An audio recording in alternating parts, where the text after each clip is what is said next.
Bonjour une fois de plus, chers amis internautes. Et c'est toujours avec un grand plaisir que je me retrouve devant vous pour aborder ce nouveau numéro conformément relative au message de William Branham et au sujet du nuage photographié le 28 février 1963.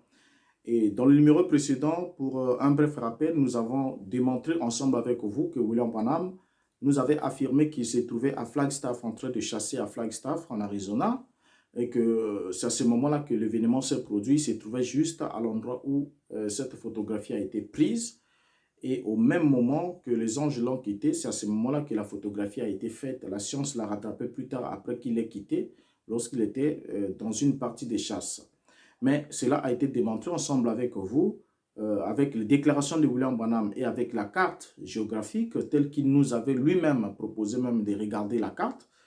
Cela a été démontré que William Branham ne se trouvait pas à Flagstaff parce que Flagstaff est à près de 320 km de Sunset Peak et William Branham nous précise exactement qu'il se trouvait à 64 km au nord-est de Tucson sur le Sunset Peak ou la montagne du soleil couchant.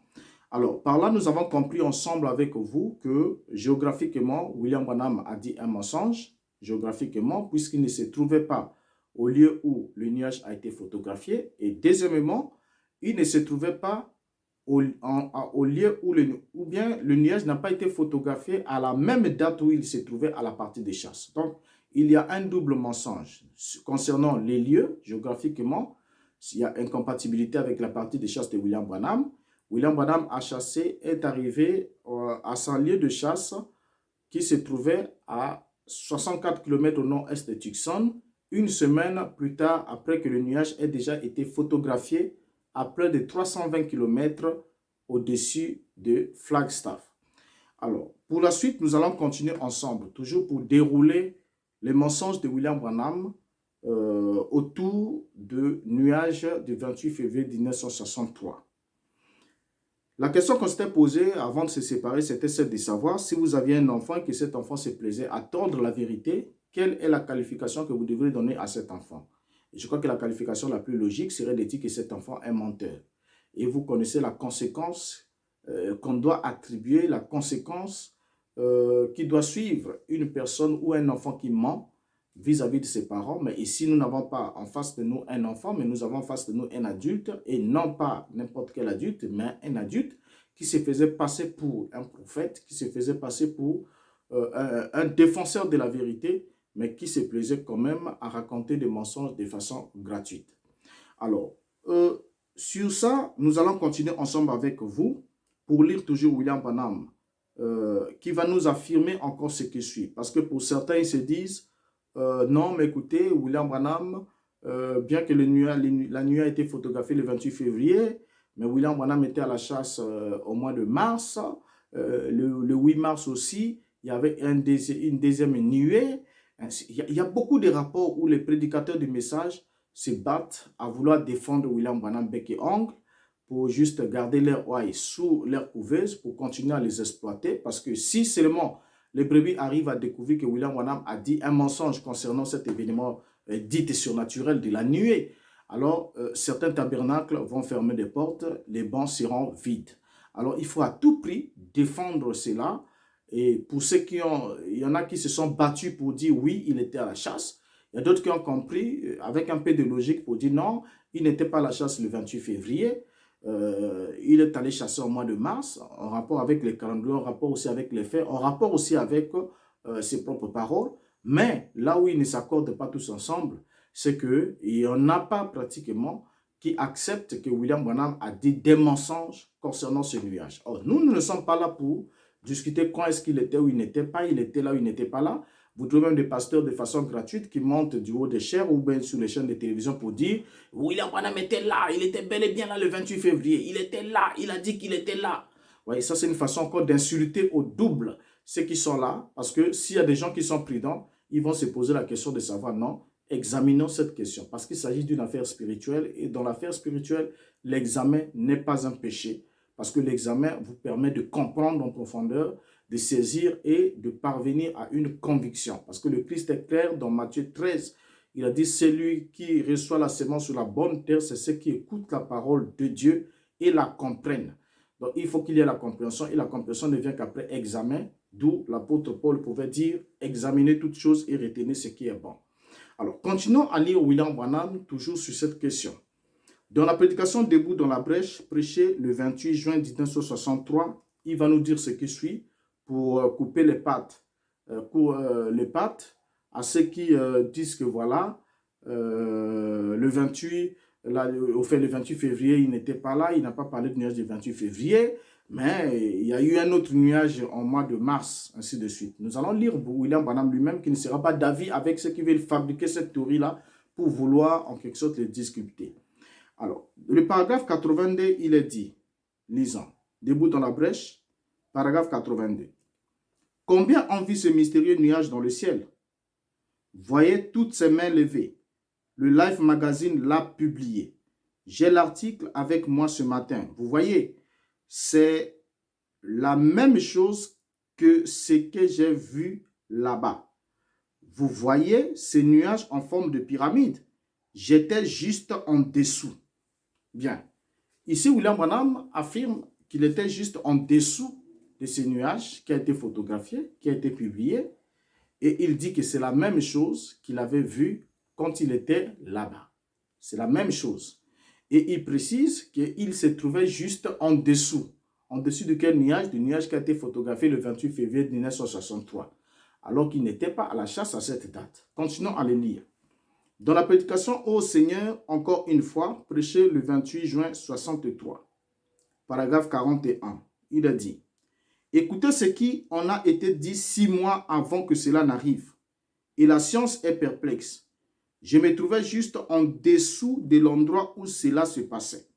Et j'ai dit aux gens, 6 mois avant que ces 7 anges, sous forme d'une constellation ressemblant à une pyramide, descendraient, et que moi, je serais au nord de Tucson, en Arizona, et qu'il y aurait un grondement qui détacherait même les rochers des montagnes. Frère Fred Sotman, qui est assis là, était avec nous, beaucoup d'entre eux, quand cela est arrivé. » Paragraphe 42. Eh bien, la science en a pris la photo, vous l'avez vu. Cela a apparu dans la presse associée. Les gens ne savaient pas ce que c'était. Une nuée est suspendue à une altitude de 25 miles.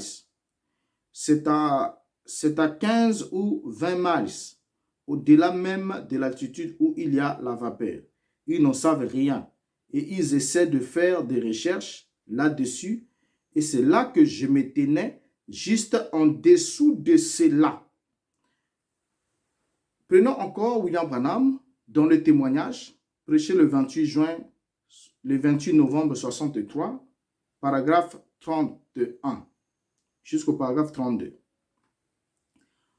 On dirait le 17 mars, le numéro du magazine Life du mars, vous avez vu ce cercle de lumière dans les cieux, 30 000 à 30 miles de hauteur, 27 miles de largeur. Eh bien, il n'y a de l'humidité qu'à environ 9 miles de hauteur et on n'arrive même pas à comprendre ce que c'était. Paragraphe 32. On se tenait juste en dessous de cela. Il y a un homme assis ici présentement qui se tenait là à mes côtés lorsque 7 anges sont venus d'auprès de Dieu. Ils se sont tenus là même visiblement et ils m'ont parlé du temps de la fin, de ses révélations et de ces choses sur le livre de l'Apocalypse, les 7 sceaux, et ils ont dit, rentre chez toi et ils apporteront le message l'un après l'autre. Cela, c'est vrai. Et cela est remonté directement. Et ça a commencé à devenir blanc en montant sans cesse, et une déflagration a secoué les montagnes au point que des pierres de la taille d'un seau se sont détachées des montagnes comme cela. Bien, selon la déclaration ici de William Branham, il vient de nous dire que les anges étaient descendus vers lui pendant qu'il se trouvait là avec, il dit l'un des hommes qui se tenait là, l'un des hommes, excusez-moi, l'un des hommes qui se tenait là pendant que les anges étaient descendus, se trouve ici dans la salle, ou bien est ici, présentement. Et il dit qu'il se tenait à mes côtés lorsque les 7 anges sont descendus d'auprès de Dieu. Or, nous avons lu ensemble avec vous plus loin, nous avons lu dans l'autre numéro là-bas, le témoignage de John Norman qui explique, qui dit n'avoir jamais vu des anges, n'avoir rien vu, sauf qu'il a entendu un bruit qui ressemblait à un bruit supersonique, tout ça là, mais oublions que non loin de là, il y avait effectivement des bases aériennes, il a vu des traînées qui passaient dans le ciel très haut, ainsi de suite. Or, nous savons tous comment, au fait, pour ceux qui peuvent trouver ça nouveau, ce n'est pas nouveau. Comment des avions à réaction avec propulsion, tout ça là se déplace en laissant derrière et des traînées. Nous avons déjà, même dans notre ciel, ici, nous vivons ce genre de choses-là. Lorsque des appareils supersoniques se déplacent avec tout ce bruit, ce vacarme que cela fait. Alors ici, William Branham insiste en disant qu'il se tenait juste en dessous de cela. Que lorsque les anges l'ont quitté, ils sont commencé à former comme une brume et ensuite ils se sont élevés dans le ciel. Et quand ils se sont élevés dans le ciel, il y a eu une déflagration qui a secoué la montagne au point où les rochers se sont détachés de la montagne. Tout ça ne fait partie que de son propre témoignage, mais le témoignage de ceux qui étaient avec lui n'ont rien de semblable de tout ce que William Branham rapporte. Alors, en lisant dans Persévérant, prêché le 2 août 63, paragraphe 27, William Branham ajoute: et vous savez, je ne savais pas cela en ce moment-là, mais des appareils photo en ont pris des photos de tous les coins de la contrée, comme cette nuée blanche s'était installée là, et ça a été publié par Associated Press. Je pense que votre journal de Chicago a publié cela partout. Le magazine Life a publié cela. Combien ont vu cela, ce mystère? Vous voyez, c'était ça, exactement ce qui a été dit. Je me tenais juste en dessous de cela, quand cela descendait et que ça s'est formé.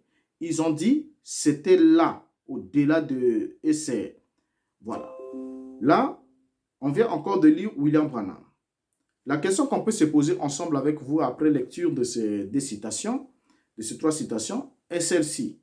Pourquoi William Branham déclare-t-il de nouveau qu'il était sous ce nuage alors que il n'était pas près de ce nuage et que ce nuage a été photographié une semaine avant qu'il lui se rende à sa partie de chasse et que sa partie de chasse eut lieu à près de 320 km du lieu où le nuage s'était formé pour la dernière fois, c'est-à-dire au-dessus de Flagstaff, et le nuage n'a jamais dans sa trajectoire été vu près même de Rattlesnake Mesa ou encore de Sunset Peak, et moins encore en date de mars 1963, date à laquelle William Branham se retrouvait à la chasse.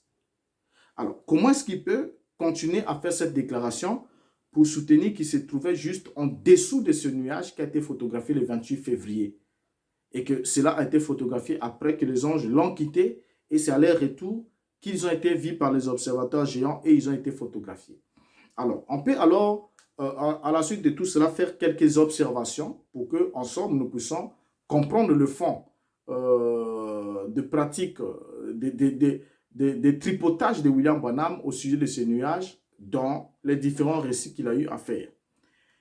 Premièrement, William Branham nous dit qu'il était le témoin oculaire de la formation de ce nuage. C'est ce qu'il nous dit ici dans les citations qu'on vient de lire, qu'il était le témoin oculaire de la formation de ce nuage, qu'il a vu s'élever dans les airs alors qu'il était en tournée de chasse avec Fred Saltman et John Norman dans les montagnes.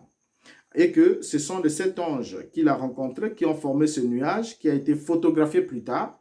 Et il ajoute ici aussi qu'il est allé chasser ce sanglier après qu'il s'est rendu à la réunion d'Houston. Donc lorsqu'il est allé intercéder pour les jeunes gens qui devaient encourir la peine de mort. Et vous le savez très bien avec moi qu'il a prêché à Houston le 4 mars 1963, comme nous l'avons déjà démontré dans un numéro ici. Donc il a prêché à Houston avant de se rendre à sa partie de chasse, comme il a dit et comme le fait et l'agenda le démontre, et c'est des faits incontournables. Alors, il affirme également qu'il se tenait juste en dessous du nuage qui a été photographié. Et lorsque nous écoutons toutes ces choses, nous nous posons plusieurs questions. Ce témoignage nous conduit alors à certaines interrogations. Le témoignage que Branham donne nous conduit à certaines interrogations. La toute première interrogation est la suivante. Comment le nuage a-t-il pu être formé par les ailes des 7 anges qui ont parlé à William Branham sur la montagne au sujet de l'ouverture des 7 sceaux, alors que ce nuage est apparu plusieurs jours avant que William Branham ne puisse se rendre à sa partie de chasse? Et comment est-ce que ce nuage qui est apparu plusieurs jours avant que William Branham se rende à sa partie de chasse pouvait être le même nuage formé par des anges qui lui ont parlé sur la montagne, alors que les deux événements ont une semaine d'intervalle, une semaine d'écart chronologiquement incompatible?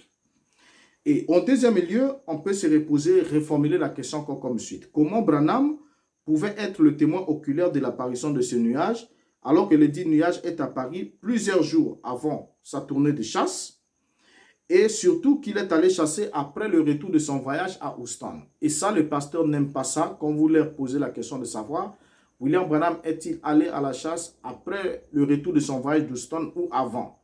S'il vous dit avant, c'est un mensonge. S'il vous dit c'est après, alors la deuxième question, comment alors pouvait-il affirmer qu'il se trouvait au-dessous du nuage photographié le 28 février et que ce nuage a été formé par les ailes de 7 anges qui s'élevait après lui avoir parlé sur l'ouverture des sceaux? Et c'est là que vous allez découvrir le pot aux roses, vous allez comprendre à qui vous aviez eu affaire. Alors, la troisième question qui peut se poser, c'est celle-ci. Comment Branham pouvait-il être au-dessous d'un nuage qui était apparu au-dessus de Flagstaff, qui est à 300 miles de là, donc à plus de 300 km de l'endroit où lui, il était censé chasser et qu'il est venu chasser une semaine après l'apparition du nuage? Et là, vous trouvez qu'il y a quelque chose qui ne va pas, à moins qu'on parle de la mythomanie. C'est-à-dire qu'il faut qu'on soit un mythomane pour inventer ce genre de mensonges, ce genre de récits. Comment pouvait-il affirmer être au-dessous d'un nuage qui est apparu à Flagstaff, alors que lui, il était à la chasse à plus de 320 km du lieu où le nuage a apparu et à une semaine d'intervalle du temps où le nuage avait apparu? Donc, quand William Branham est à la chasse, le nuage est déjà dans les clichés scientifiques avant qu'il soit publié le 17 mai et que William Branham en prenne connaissance, et qu'à partir de là, il commence à incorporer le nuage dans ses récits prétendument expérimentaux. Alors, ce sont ici les questions directes qu'on doit se poser ensemble avec vous. Et devant ces questions directes, nous attendons aussi à avoir des réponses directes. Et les réponses directes, questions directes, réponses directes. Et vous comprenez ensemble avec moi que si vous n'avez pas de réponse à ce genre de questions, alors je ne vois pas pour quelles raisons vous resterez accro à un homme qui vous dit des mensonges pendant que vous êtes conscient qu'il vous a menti là où il ne devrait pas vous mentir. Et si vous n'avez pas de réponse, la conclusion qui s'impose est la suivante. La conclusion est la suivante, c'est que Branham ment sur le moment et l'endroit où il chassait. Il ment sur le moment et l'endroit où il était censé être à la chasse. Donc, il ment sur ces deux choses. Et regardez combien c'est criard. Il ment sur l'endroit, il ment sur le moment. Parce qu'il n'était pas à la chasse en date où le nuage a été photographié et il n'était pas non plus à la chasse au-dessous du lieu où le nuage a été photographié. Donc, il ment doublement sur ces faits-là. Alors, ce n'est que ici, précisément en Afrique où les gens se laissent facilement berner par ces choses, mais au niveau des USA, les frères qui ont vécu du vivant de William Branham avaient déjà compris ces choses et beaucoup s'étaient élevés contre ça, contre ces mensonges-là. Ils ne pensaient pas que ce n'est qu'aujourd'hui, parce que certains disent, mais écoutez, pourquoi en Amérique là-bas, donc il n'y avait pas de frères là-bas qui pouvaient examiner ça, tout ça là, et c'est aujourd'hui là que vous, ici en Afrique, vous allez en parler, tout ça là. Non, mais il y a aussi aux États-Unis, même à l'époque du vivant de William Branham, des gens qui n'étaient pas d'accord avec les rapports des faits qu'il faisait. Vous voyez, mais ça, ils ne viendront pas vous le dire sur bande. Ils ne vont pas vous le dire sur bande. Mais c'est aujourd'hui avec Internet, l'arrivée de l'Internet, que nous avons aujourd'hui même des déclarations ou encore des réclamations, ou encore des contestations qui ont été faites de son vivant. Alors, déjà ici, lorsque déjà sa propre fille, Rebecca Smith, avec son mari, qui était aussi Monsieur Smith, pouvait déjà montrer l'agenda de leur papa pour clarifier les choses et mettre en cause la déclaration que Billy Paul a écrite sur la préface du livre de Sceaux, comme quoi la vision que le papa a eu en décembre 62 s'est accompli le 28 février quand William Branham était à la partie de chasse. Une contradiction flagrante. Donc, le livre même de la dite révélation de cette sceau commence avec le mensonge sur son préface. Donc, le préface est d'abord mensonger. L'information qu'on donne sous les nuages qui a été photographié est mensonger. Et ensuite, la doctrine qu'on véhicule au travers de ce nuage qui est publié dans vos tabernacles, c'est aussi un mensonge. Donc, tout découle d'un mensonge qui engendre un autre mensonge. Ce qui est très grave pour ce qui concerne l'âme. Parce que l'âme ne s'abreuve jamais du mensonge. Le mensonge ne contient pas la vie. Le mensonge, quel que soit son embellissement, est toujours mortel et a toujours été réprouvé par Elohim.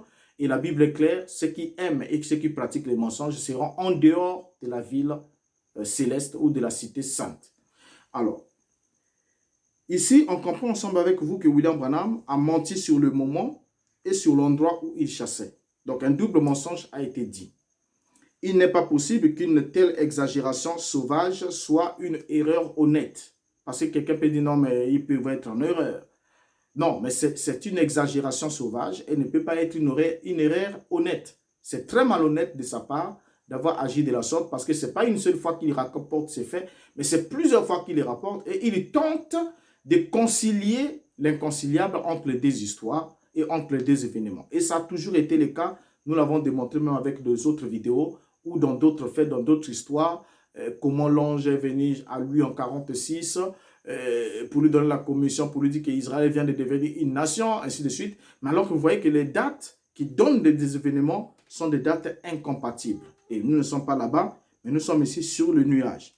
Alors, la question qu'on doit encore se poser, c'est celle de savoir pourquoi William Branham implique-t-il maintenant la présence surnaturelle qui lui aurait dit de lever les yeux pour se rendre compte du nuage, alors que lorsqu'il a prêché sur le sceau et ainsi de suite, il n'a jamais parlé de ça.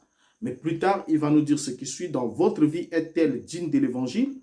Prêché le 30 juin 1963, paragraphe 13. Écoutons-le. Il dit, « Je pensais qu'on m'avait tiré dessus et quelqu'un, je portais un chapeau noir, je pensais que quelqu'un m'avait peut-être pris pour un pécari qui détalait en gravissant la montagne, que quelqu'un avait tiré sur moi. Cela avait retenti si fort sur moi comme cela.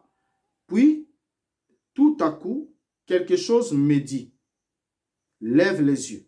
Et la chose était là. Il me dit alors, c'est l'ouverture de ces 7 sceaux, rentre chez toi. Je suis donc venu ici. Paragraphe 14. Environ 1 heure après, j'ai rencontré frère Fred et frère Norman. Quand je les ai vus, ils étaient tout excités et ils en parlaient et la chose était là.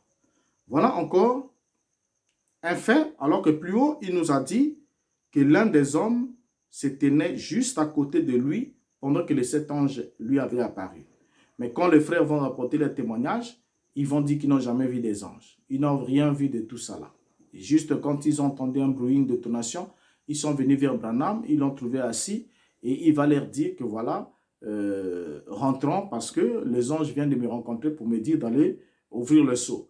Donc, qu'il y ait des anges, ils ont dit qu'ils ne les ont pas vus. Et c'est certes que le nuage qui s'est élevé dans le ciel, ce n'est que William Branham seul qui dit les avoir vus en date où ce nuage n'était pas là, c'est-à-dire en mois de mars. Alors, ici, il vient d'ajouter ici dans cette citation que quelque chose me dit, lève les yeux, et la chose était là. Donc, il vient d'ajouter une voix surnaturelle lui parlant, lui demandant de lever les yeux pour regarder. Et lorsqu'il a levé les yeux, il a vu la nuée formée dans le ciel, la chose était là. Mais pourtant, dans d'autres déclarations qu'on a lues plus haut, il nous a dit, les anges sont descendus, ils l'ont parlé, et quand les anges se sont élevés pour monter, ils ont commencé à former comme une brume, et c'est cette brume-là qui est montée pour devenir ces nuées-là, cette nuée, et c'est plus haut dans le ciel que la science. Lorsqu'elle est arrivée plus haut, la science l'a photographiée. Vous voyez? Mais il y a encore un élément que vous manquez de saisir ensemble avec moi. William Branham dit que son expérience, c'était un matin. C'était le matin du 2e jour de chasse qu'il y a eu prétendument cette explosion et les anges sont descendus à lui. Donc c'est aussitôt que les anges sont montés dans le ciel qu'ils ont été photographiés pendant que lui se trouvait en dessous du lieu où les nuages étaient photographiés. Mais malheureusement, le nuage publié dans Life Magazine a été photographié au coucher du soleil. Donc, après le coucher du soleil. Donc, ce n'est pas le matin, mais après le coucher du soleil. Et la trajectoire du déplacement du nuage a été bien établie par rapport aux heures. À telle heure, tant de minutes, le nuage se trouvait au-dessus de Prescott. Telle heure, tant de minutes se trouvait au-dessus de ceci. Ainsi de suite. Les villes sont bien décrites avec les images sur la progression du déplacement de ce nuage jusqu'à ce qu'on le photographie aussi à Flagstaff. Et on peut bien calculer l'intervalle de temps par rapport à la distance et découvrir même la vitesse du déplacement de ce nuage suivant la vitesse du vent et le sens du vent tel qu'il se déplace dans ce ciel-là. Donc, ça n'avait rien de quelque chose de surnaturel. Maintenant, ici, William Branham vient de nous dire qu'il a entendu comme si quelqu'un l'avait tiré dessus, donc comme un coup de canon, et ensuite, quelque chose me dit, lève les yeux, et la chose était là. Quand il a levé les yeux, la chose était là. Qu'est-ce qu'il a vu? Prétendument ce nuage. Mais pendant qu'il a prêché tous les sceaux, la révélation des sceaux, William Branham n'a jamais parlé d'une chose pareille. Donc, au fur et à mesure qu'il avance, il ajoute une nouvelle version de fait, juste pour vouloir s'approprier une affaire qui n'avait rien à voir avec sa prétendue expérience de chasse. Et c'était juste en quête de légitimité ou en quête de crédibilité que William Branham inventait des histoires autour d'un événement qui n'avait rien à voir avec lui. Alors, c'est vraiment choquant. Vous savez, quand moi j'ai découvert ces choses pour la première fois, je n'ai pas pu dormir toute la nuit. C'est choquant, même pour vous aussi, c'est choquant d'apprendre que William Branham n'était pas à la chasse en date du 28 février, que William Branham ne s'était jamais retrouvé à Flagstaff et que l'événement photographié, il n'en avait même pas connaissance avant que cela soit publié dans le magazine Life du 17 mai. Sinon, s'il n'y avait pas Life du 17 mai, jusqu'à la mort de William Branham, il n'aurait jamais parlé des anges qui auraient formé une nuée ou un nuage dans le ciel pendant qu'il montait ou bien une brume. Ça n'existait pas avant qu'il n'ait vu la photographie. Excusez-moi. Alors, certaines personnes prétendent que William Branham avait dit à quelqu'un que les anges étaient descendus le 28 février, mais qu'ils l'ont attendu pendant une semaine à Rattlesnake Mesa. Et c'est une semaine plus tard que lui, il est venu à la chasse. C'est là qu'il les a rencontrés. Donc, malgré qu'ils se sont déjà fait photographier le 28 février, mais ils sont encore restés une semaine au lieu où Branham devait chasser et ils l'ont attendu là pendant une semaine. Ça, c'est ce que quelqu'un raconte que William Branham aurait dit à quelqu'un. Mais ça n'a aucune évidence et ça ne ressemble même pas, ça n'a pas de preuves, c'est juste un oui-dire. Et ça n'a aucun rapport. Pourquoi? Parce que ces personnes qui déclarent ce genre de choses pour vouloir juste soutenir William Branham ignorent une chose. Alors que le nuage était simplement... donc c'est comme si le nuage était un effet secondaire de l'arrivée des anges. Donc en date du mars, donc il y a eu un effet secondaire, c'est-à-dire les anges ont été photographiés le 28 février. Ensuite en mars aussi, ils sont encore revenus. Ils ont rencontré encore Branham ou bien ils l'ont attendu pendant une semaine pour le rencontrer. Ce qui est vraiment une aberration, une insulte à l'intelligence. Pourquoi? Parce que Branham lui-même va vous dire qu'il n'est pas d'accord avec ce que vous dites pour vouloir soutenir son mensonge. Il dit dans Celui qui est en vous, prêché le 10 novembre 63 au paragraphe 15, ce qui suit. Maintenant, il y a une sœur là, Billy vient de me montrer ça, qui a eu la gentillesse d'aller chercher le magazine Life, la photo de l'affaire agrandir, celle des 7 anges, et de me la faire envoyer. C'est cette photo-ci. Et maintenant, si vous remarquez ici, au moment où ça s'en est allé, où c'est remonté, après que les anges eurent apporté leur message. Donc là, William Branham précise que la photographie que la sœur l'a envoyée, qu'elle a agrandie, elle a découpé dans le journal et lui a envoyé, a été faite au moment où les anges s'en est allés. Lorsqu'ils sont montés pour rentrer après avoir apporté leur message, c'est à ce moment-là que la photographie a été faite. Ce qui renverse complètement la thèse de ceux qui disent que voilà, ils attendaient William Branham une semaine après, et ensuite ils l'ont donné le message, et ensuite ils sont remontés, et voilà. On ne sait même pas comment ils disent ça par la suite, parce que le mensonge tellement qu'il est sale, on ne peut même pas retenir comment est-ce qu'ils font pour le dire. Alors, donc essayez de rendre un service à Dieu sans que cela soit sa volonté. Prêché le 27 novembre 65, paragraphe 77. William Branham ajoute toujours pour décourager ceux qui veulent mentir dans ce sens. Pendant que cela se levait, Je ne savais pas les observatoires et tout jusqu'au Mexique photographiaient cela. Le magazine Life en a publié la photo prise pendant que cela s'élevait. Et beaucoup d'entre vous, voilà le magazine Life avec la photo de cela. Donc, une fois encore, William Branham précise que cela a été pris pendant que cela s'élevait. Dans la prédication Un absolu prêchée le 1er décembre 63, paragraphe 149, il ajoute: cet ange s'éternel-là, il m'a commissionné de retourner apporter ce message, disant qu'il me rencontrerait l'un après l'autre pour me dire ce qui est arrivé. Et c'est arrivé exactement comme ça. Et quand ils sont montés en haut comme ça, ils sont allés à 48 km plus haut. Et le même jour, on en a pris des photos, la science, et cela a été diffusé dans le monde. Alors, voyez là, William Branham dit que c'est le même jour que les anges l'ont donné le message d'aller ouvrir le sceau. C'est le même jour aussi que il a reçu, c'est le même jour aussi que la photographie a été faite. Alors, donc du coup, lorsque certains croyants du message pointent vers le nuage et disent que William Branham a expliqué que le nuage était juste un signe céleste qui a apparu dans les cieux avant l'expérience du voyage de chasse de William Branham, c'est-à-dire que Dieu déclare dans le ciel ce qu'il doit faire sur la terre. Donc pour eux, pour ce groupe-là, ce courant-là, le 28 février, Dieu aurait juste montré le signe dans le ciel et ensuite, il l'a accompli plus tard sur la terre. Mais chose curieuse, lorsqu'ils disent qu'il fait toujours ça, il montre d'abord le signe dans les cieux. Cependant, cette déclaration ne semble pas parler du fait que ces événements ont lieu pendant les réunions qui ont lieu lorsque William Branham a parlé dans la série des 7 sceaux. Donc, il n'y a aucun rapport avec le fait. Vous voyez, William Branham, lorsqu'il parle de la révélation dite des 7 sceaux, durant tout le temps, il ne fait même pas mention des nuages. Il ne fait même pas mention de cela pour dire, voilà, Dieu avait déjà montré l'événement quelques jours dans le ciel, et ensuite, voilà, il est en train de les accomplir ici sur la terre. Ça n'a aucun rapport. Alors, même si c'était le cas concernant le nuage, comment cela justifie-t-il que William Branham déclare qu'ils ont pris les photos ces jours-là même? Donc, les photographies du nuage ont été prises le jour même où William Branham a rencontré prétendument les anges et qu'il a reçu le message pour aller ouvrir les sceaux. Alors, il y a déjà incompatibilité. L'incompatibilité est notoire. Vous voyez?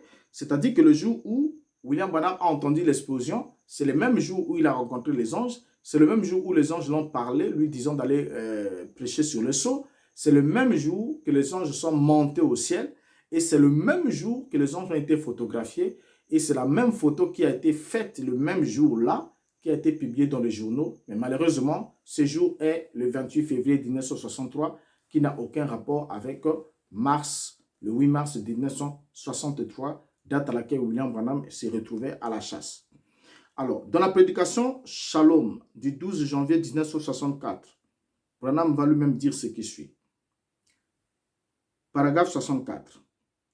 Mais avant qu'il vienne pour révéler ses sceaux, qu'il a montré miraculeusement, il le montra premièrement dans les cieux. Paragraphe 65. Ce jour-là, ils prirent des photos dans tous les États-Unis, du Sud jusqu'au Mexique, et cela se trouve là dans le magazine Life. Et c'est toujours un mystère pour eux. Mais ils déclarent cela dans les cieux avant de le faire sur la terre. Il a fait toujours cela. Il montre les signes dans les cieux premièrement. Alors, remarquez ici, c'est la citation que certains ont pris pour s'accrocher pour dire voilà. Donc, le 28 février, c'était juste le signe dans le ciel et l'événement s'était accompli sur la terre. Ce qui est totalement faux, qui n'a aucun rapport, qui n'a absolument rien à voir. Et lorsque William Branham prend ce genre d'exemple, il se réfère aux mages qui ont suivi l'étoile. Mais quand les mages ont suivi l'étoile qui était un signe céleste, le Messie était déjà né. Parce que quand ils sont arrivés, ils ont dit, où est le roi des Juifs qui vient de naître? Ce n'est pas que le signe était l'annonce de la naissance future du Messie, mais le signe apparut dans le ciel pendant que le Messie était né. Ce n'est pas pour rien que lorsqu'on leur a posé la question de savoir depuis combien de temps l'étoile brillait, ils ont donné la réponse. Et sur base de cette réponse, le roi Hérode va demander qu'on puisse exécuter les enfants à partir de 0 à 2 ans. Pourquoi? Parce que c'est l'intervalle de temps où on pouvait attraper ces bébés, puisque c'est dans cet intervalle de temps que l'étoile a commencé à briller. Donc, ça n'a aucun rapport avec ce que William Branham voulait insigner ici, surtout qu'il nous dit que la photographie a été faite le même jour où les anges l'ont parlé. Mais pendant qu'il prêche sur le sceau, il n'en fait pas mention parce qu'il n'en avait pas du tout connaissance. Et tout ce qu'il rapporte comme fait après que voilà, ils se sont élevés au-dessus de moi, on les a photographiés, ainsi de suite. C'est des histoires qu'il rapporte, comme vous pouvez le constater, après avoir pris connaissance du nuage qui se trouvait déjà dans les clichés ou encore publiés dans les journaux. Alors, sachant que le nuage s'est formé 8 jours avant son voyage de chasse, cela n'affecte-t-il pas la crédibilité alors de William Branham? Lorsqu'il nous dit clairement que les anges sont venus à lui, l'ont parlé, quand ils se sont élevés, ils ont formé une brume et cette brume s'est élevée dans le ciel. Et ensuite, les observateurs géants ont photographié cela le même jour. Alors, lorsque nous sommes conscients ensemble avec vous que le nuage a été photographié 8 jours avant sa partie de chasse, et deuxièmement, dans un lieu autre que le lieu où il était censé chasser, donc à 320 km de là, alors cela ne remet-il pas la crédibilité de William Branham en cause? Si ces choses ne peuvent pas vous permettre de comprendre que la crédibilité de William Branham en prend un coup sur cette affaire, alors je ne sais pas qu'est-ce qui peut encore, en quelque sorte, vous emmener dans une conviction autre. Vous voyez, qu'est-ce qui peut encore vous aider? Alors, si votre pasteur vous disait des choses qui sont éloignées de la réalité, est-ce que vous allez le croire? C'est la question que je peux vous poser pendant qu'on termine. Est-ce que si votre pasteur vous disait des choses qui s'éloignaient de la vérité, croiriez-vous à ces déclarations ou à ce qu'il aurait à vous dire? Vous êtes conscient d'un fait que ça, ce n'est pas ça. Vous avez été même témoin d'un fait. Et vous l'entendez rapporter, dénaturer les faits et dire autre chose et même s'insérer dans une histoire où il n'était pas présent. Il se fait acteur d'une scène où il n'était pas. Comment est-ce que vous allez apprécier cela?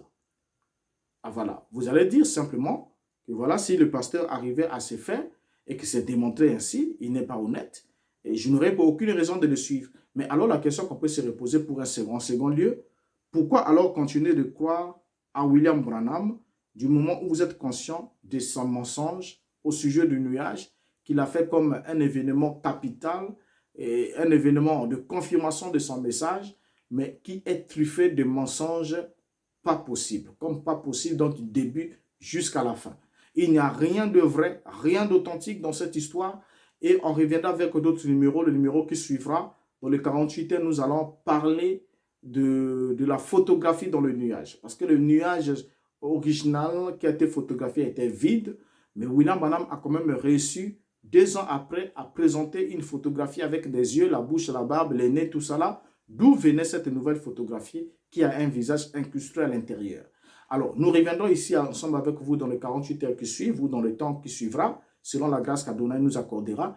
Et nous allons évoquer cette question-là pour que vous compreniez exactement envers qui vous aviez affaire. Alors, jusqu'à là, ma prière est que Dieu vous garde. Et si vous êtes encore dans le système, en tout cas, qu'il vous révèle la porte de sortie le plus vite possible afin que votre âme ne périsse point et que sa grâce soit sur vous. Jusqu'à là, je vous dis au revoir. À très bientôt. Merci.